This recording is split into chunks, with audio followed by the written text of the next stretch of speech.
Assalamualaikum warahmatullahi wabarakatuh. Selamat pagi, selamat siang, ataupun mungkin selamat malam. Bapak Ibu sekalian, saya kemarin mendapatkan SMS WA dari kantor Jiwasraya Pusat yang menyatakan bahwa ada program restrukturisasi polis yang kita punya, ya, polis yang ada atau kita ikut di perusahaan PT Asuransi Jiwasraya Persero. Maksud daripada program ini adalah program dalam rangka penyelamatan uang nasabah. Ya, saya sebagai nasabah pemegang polis, ya, yang kebetulan dahulunya adalah pegawai daripada Jiwasraya, telah mengikuti sosialisasi yang diadakan oleh perusahaan asuransi tersebut dalam rangka sosialisasi program restrukturisasi polis yang kita punya. Kegiatan ini sebenarnya diperuntukkan bagi seluruh nasabah pemegang polis asuransi Jiwasraya Persero, tapi mungkin belum semua yang mengikutinya. Bentuk kepedulian daripada pemerintah terhadap investasi kita di PT Asuransi Jiwasraya, sehingga ada baiknya bila mempunyai waktu, Bapak Ibu sekalian, kalau boleh mengikuti sosialisasi tersebut yang dilaksanakan secara online melalui Zoom meeting.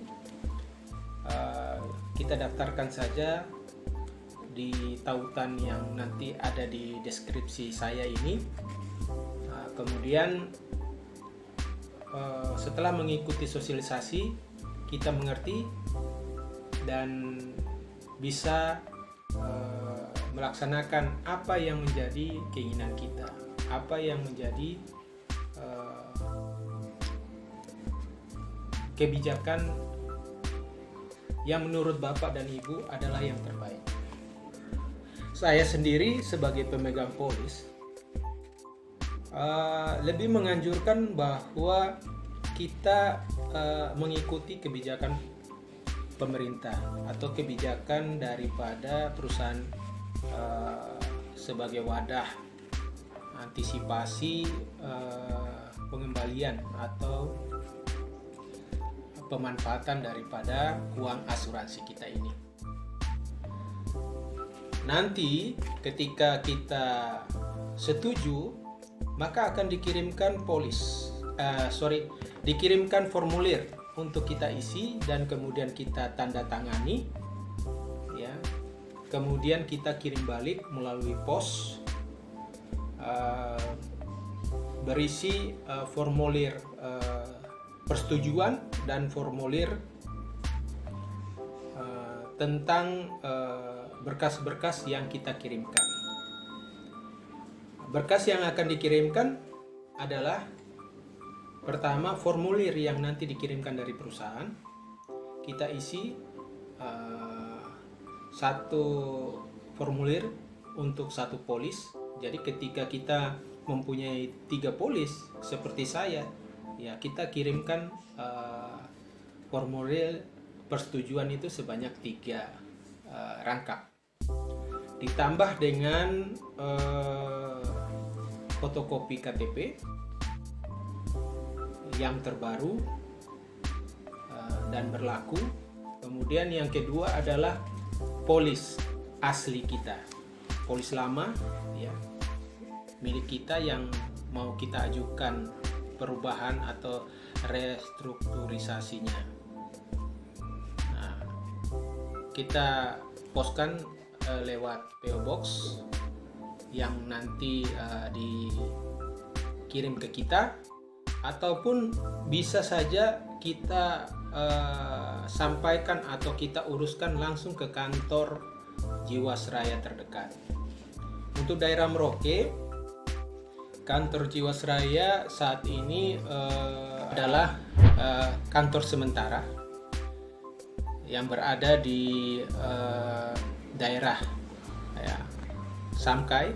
Kira-kira dari kantor kelurahan itu dia 100 atau 50 meter ke arah Payung. Ya, di situ ada rumah sebelah kiri. Nah, disitulah tempat kantor itu berada sementara ini untuk Kabupaten Merauke. Jadi untuk daerah Papua, kantor yang sebenarnya berada di Jayapura.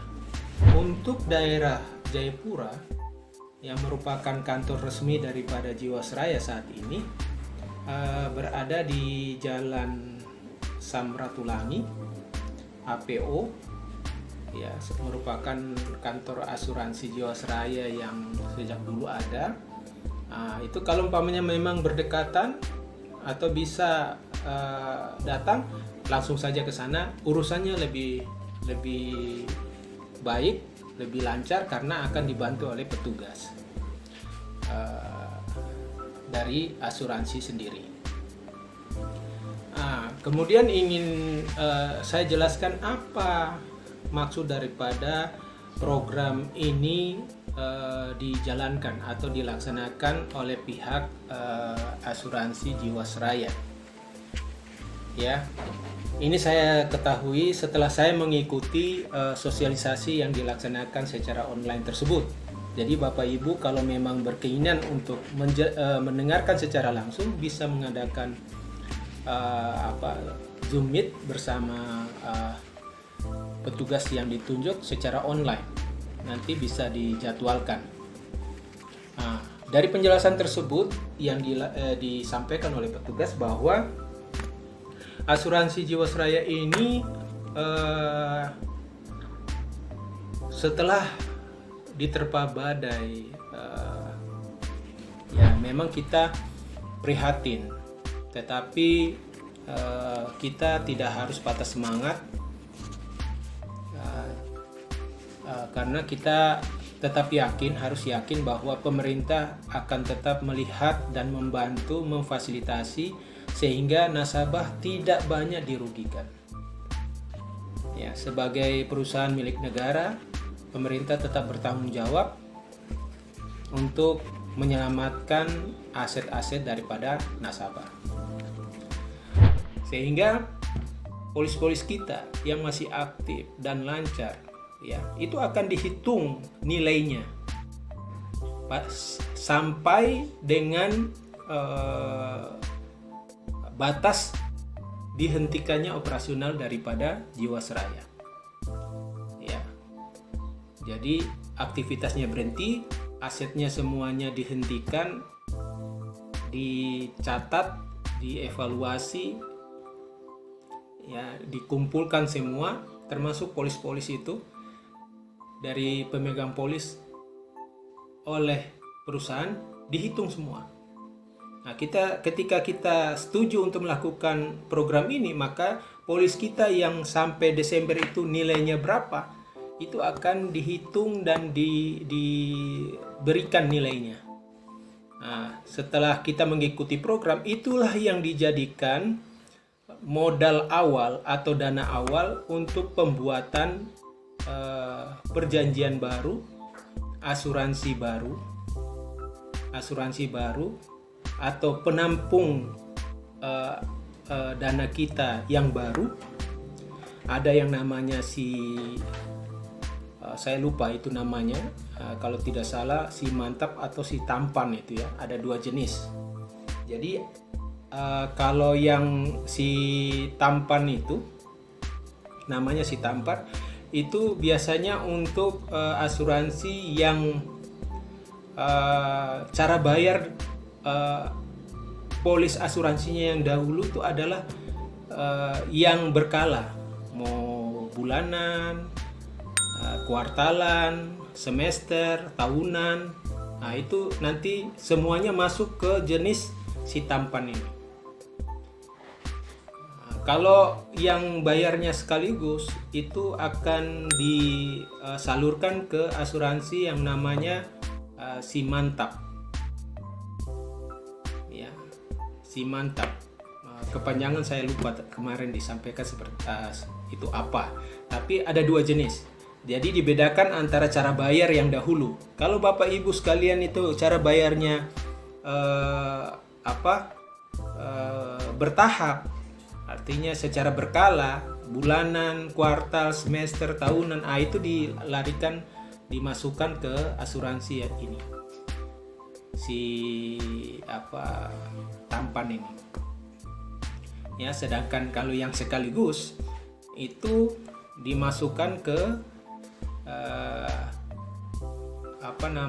yang bentuk atau yang namanya si mantap. Bedanya di mana? Bedanya adalah yang satu itu nanti setelah kita dijadikan perjanjian baru itu, ikut perjanjian atau ikut program ini, yang dulunya kita bayar berkala itu dikasih dua pilihan. Yang pertama adalah berhenti bayar. Jadi sudah tidak bayar lagi. Tunggu sampai waktunya itu 3 tahun. Jadi setelah 3 tahun uangnya bisa diambil.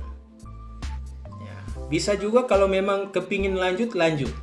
Tapi tentu dengan manfaat yang berbeda dibandingkan apa yang kita ikuti dahulu. Ada penyesuaian yang bisa dipelajari ketika nanti polisi itu datang. Sedangkan si mantap yang dulu ketika kita polisi yang lama, kita ikut itu cara bayarnya itu sekaligus. Artinya tidak begitu kita bayar yang pertama sekian juta, kemudian kita bayar, polisnya terbit, kita tidak bayar lagi, itu sekaligus. Sekaligus, jadi bayarnya cuma 1 kali. Yang ini namanya mantap, ya kalau tidak salah, namanya mantap ini dia punya masa berlakunya itu 5 tahun. Jadi kalau yang berkala itu masa polisnya itu 3 tahun, kalau yang mantap ini 5 tahun. Jadi setelah 5 tahun kan memang kita tidak bayar, kita tunggu saja. Setelah 5 tahun ini dia akan akan diberikan uangnya lunas 100%. Ya. Sambil berjalan, artinya di tahun pertama, tahun kedua, ke tahun ketiga, sampai tahun kelima, itu setiap tahunnya dikembalikan uangnya secara bertahap dengan persentase tertentu. Itu ada di ininya, ya, di pernyataannya, ilustrasinya ada. Nah, tinggal kita ikuti saja, ya. Jadi uang yang masuk pertama sebagai uang dianggaplah dana awal itu didapat sekali lagi dari uang yang selama ini sudah di-store atau nilai daripada polis yang lama. Jadi kalau umpamanya polisnya umurnya sudah 10 tahun, itu biasanya di belakang polis itu kan ada nilai. Nah, kita tinggal hitung saja di situ. Tapi yang berlaku adalah penghitungan dari kantor. Jadi setelah umpamanya 10 tahun, ya, di situ ada nilainya. Biasanya dari bagian kantor itu, juru hitungnya itu dia akan menghitung dan dia akan diambil 95% dari dana tersebut untuk dijadikan dana awal daripada polis yang baru. Polis dengan bentuk yang baru ini. Nah, ini akan berjalan. Sekali lagi, kalau bayarnya berkala, dia akan nanti bisa terima uangnya setelah 3 tahun. Mau bayar premi lanjut boleh, mau tidak juga boleh. Stop sampai di situ, tunggu sampai 3 tahun. Kalau yang sekaligus, cara bayarnya sekaligus dulu, berarti kita akan terima setelah 5 tahun. Setiap tahunnya akan dikembalikan persentase daripada dana kita secara bertahap. Nah, itu sudah jelas ya. Nah, ini akan dilakukan setelah Bapak Ibu sekalian mengirim balik formulir yang telah dikirim dari kantor, ya, beserta dengan polis asli dan KTP, fotokopi eKTP, dikirim ke kantor atau ke PO Box yang tertera, atau urus langsung ke kantor terdekat, Jiwasraya terdekat. Menurut saya ini adalah kebijakan yang terbaik, yang mudah-mudahan menjadi jalan keluar kepada kita, bahwa selain manfaat-manfaat yang selama ini yang memang kita sudah rasakan, masih uang kita itu ada niat dan punya keyakinan bahwa akan kembali. Oh iya, ada pertanyaan ketika kami melakukan meeting tentang apakah ketika program ini dijalankan terus kita sebagai pemegang polis tidak setuju dan tidak mau mengikuti program ini dan tetap mau polis kita itu seperti apa adanya. Yang saya dengar adalah ketika ini tidak diterima oleh pemegang polis, itu memang tidak dipaksa. Tetapi bentuk daripada uang nasabah itu ketika asuransi Jiwasraya ini dinyatakan valid suatu waktu ataupun ditutup, maka hitungannya uang kita itu adalah sebagai hutang piutang. Nah, hutang piutang ini kapan dibayar? Hutang piutang ini akan dibayar ketika uangnya ada. Uangnya ada itu ketika aset-aset dari Jiwasraya ini ketika ditutup atau mungkin dibubarkan, kemudian aset yang ada dihitung, dikurangi apa-apa, kemudian masih ada biaya, masih ada uangnya. Nah, itu yang nanti akan dipakai untuk membayar uang-uang yang yang menjadi sangkutan. Jadi uang nasabah dijadikan piutang daripada perusahaan, dan itu menurut saya akan sangat lama prosesnya, akan lebih tidak memuaskan kita. Oleh karena itu, sebagai sesama pemegang polis yang ikut memegang beberapa polis selama ini dan merasakan juga manfaat yang banyak daripada Jiwasraya, saya sangat yakin Bapak Ibu juga merasakan hal yang sama. Menurut saya daripada kita rugi banyak, ya, tetap uang kita itu kembali, walaupun mungkin tidak semua. Itu anjuran saya. Jadi kalau bisa Bapak Ibu sekalian, dari pemahaman saya, baiknya program ini diikuti saja. Bahwa program yang dijalankan pemerintah dalam rangka penyelamatan uang nasabah ini diikuti saja. Karena pemerintah pasti mencari jalan yang terbaik. Pemerintah tidak akan membiarkan nasabah ataupun masyarakatnya menderita. Ya. Adanya kejadian ini hampir merata, ya, merata di seluruh perusahaan negara. Dan itu bukan karena sistemnya yang tidak baik. Kita banyak mendapatkan manfaat. Ya. Saya banyak mendapatkan manfaat dan saya sangat yakin dari dulu bahwa beasiswa anak itu sangat sangat baik program yang dijalankan oleh pemerintah seperti asuransi kesehatan dan lain-lain, sangat membantu kita. Kalaupun ada oknum yang membuat perusahaan ini bangkrut, yaitu adalah risiko kita, risiko pemerintah, tapi pemerintah tetap tidak lepas tangan, dan itu harus kita dukung dan kita syukuri. Mungkin itu yang bisa saya sampaikan kepada teman-teman. Mohon maaf kalau umpamanya dalam penjelasan ini ada yang tidak berkenan. Demikian, Nur Iksanuddin dari Merauke. Assalamualaikum warahmatullahi wabarakatuh.